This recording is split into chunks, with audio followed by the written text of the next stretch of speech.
പലിശയ്ക്ക് നിക്ഷേപം സ്വീകരിക്കുന്ന NPCS എന്ന കോ ഓപ്പറേറ്റീവ് സൊസൈറ്റിയുടെ പ്രവർത്തനം നിയമവിരുദ്ധമെന്ന് ആക്ഷേപം. ഇതുമായി ബന്ധപ്പെട്ട് നടത്തിയ അന്വേഷണത്തിന്റെ റിപ്പോർട്ടാണ് നിക്ഷേപകർക്കും പൊതുജനങ്ങൾക്കുമായി ജാഗ്രതയ്ക്കായി അറിയിക്കുന്നത്. കോതമംഗലത്ത് ഓഫീസ് തുറന്നു പ്രവർത്തിക്കുന്ന NPCS കേന്ദ്ര സർക്കാരിൽ രജിസ്റ്റർ ചെയ്തിട്ടുള്ള കോ ഓപ്പറേറ്റീവ് സൊസൈറ്റിയാണെന്നാണ് പറയുന്നത്. ഈ സൊസൈറ്റിയുടെ മുഴുവൻ പേർ Nav Bharat agro multi state cooperative society എന്നാണ്. രേഖകൾ പരിശോധിച്ചപ്പോൾ കേന്ദ്ര സർക്കാർ വൃത്തങ്ങളിൽ നിന്നും അറിയാൻ സാധിച്ചത് മഹാരാഷ്ട്ര, ആന്ധ്ര, കർണാടക എന്നിവിടങ്ങളിൽ മാത്രം പ്രവർത്തിക്കാൻ അനുമതിയുള്ള സൊസൈറ്റിയാണിത് എന്നാണ്. കേരളത്തിൽ പ്രവർത്തിക്കാനുള്ള നിയമാനുമതി ഇനിയും ലഭ്യമായിട്ടില്ല. ഇതനുസരിച്ച് കേരളത്തിൽ നിന്നും നിക്ഷേപങ്ങൾ സ്വീകരിക്കുന്നത് നിയമവിരുദ്ധമാണ്. ഇത്തരം നിക്ഷേപങ്ങൾ ചെയ്യുന്നതും സുരക്ഷിതരല്ലെന്ന് ചൂണ്ടിക്കാട്ടുന്നുണ്ട്. സൊസൈറ്റിയുടെ വെബ്സൈറ്റിൽ സന്ദർശനം നടത്തിയാൽ ഇത് ആരാണ് നടത്തുന്നതെന്നും ആരൊക്കെയാണ് ഡയറക്ടർമാർ എന്നും ഒന്നും കാണാൻ സാധിക്കില്ല. ഇതിന്റെ ചുമതലക്കാരെ കുറിച്ചും നടത്തിപ്പുകാരെ കുറിച്ചും വിവരങ്ങളൊന്നും വെബ്സൈറ്റിൽ നിന്നും ലഭ്യമല്ല. Navbharat agro multi state cooperative സൊസൈറ്റിക്കെതിരെ ഉയരുന്നത് പ്രധാനമായും രണ്ട് വിമർശനങ്ങളാണ്.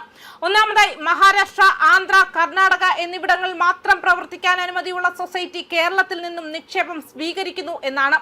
നിരവധി സാധാരണക്കാർ ഉയർന്ന പലിശ മോഹിച്ച് ഈ സൊസൈറ്റിയിൽ പണമിടുന്നു.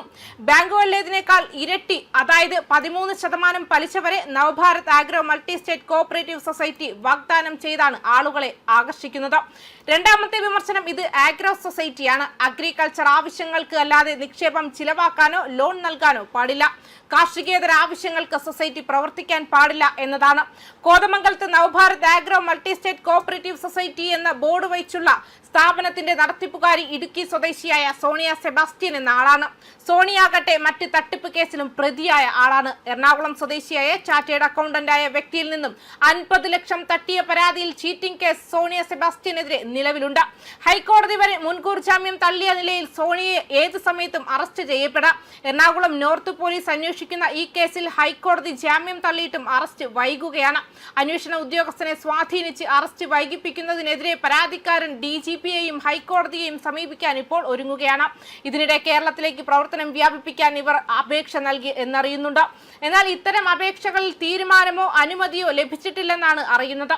മാത്രമല്ല, സ്ഥാപനത്തിന് എക്സ്റ്റൻഷൻ ലഭിക്കാൻ GSTയും അടച്ചിട്ടുണ്ട്. എന്നാൽ GST അടച്ചാലും കേരളത്തിൽ പ്രവർത്തനാനുമതി ലഭിക്കാത്ത സാഹചര്യത്തിൽ ഇതൊരു ലൈസൻസായോ അംഗീകാരമായോ കാണാനാകില്ലെന്നാണ് നിയമവിദഗ്ധർ പറയുന്നത്. നിക്ഷേപകർ ജാഗരൂകരായി ഇരിക്കണമെന്നും കൂടുതൽ അന്വേഷണം നടത്തി ഉറപ്പുവരുത്തിയ ശേഷമേ നിക്ഷേപം നടത്താവൂ എന്നും നിയമവിദഗ്ധർ പറയുന്നുണ്ട്.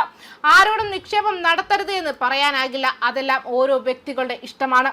എന്നാൽ നിക്ഷേപം നടത്തിയവർക്ക് പിന്നീട് എന്തേലും വിഷയം വന്നാൽ നിക്ഷേപത്തിന് നിയമസാധുത ഒരു നിയമപ്രശ്നമായി മാറുമെന്നും മുന്നറിയിപ്പുണ്ട്. ഇതുമായി ബന്ധപ്പെട്ട് ഞങ്ങളുടെ പ്രതിനിധി സ്ഥാപനത്തിന്റെ നടത്തിപ്പുകാരി സോണിയ സെബാസ്റ്റ്യനിൽ നിന്നും വിവരങ്ങൾ ശേഖരിക്കുകയുണ്ടായി.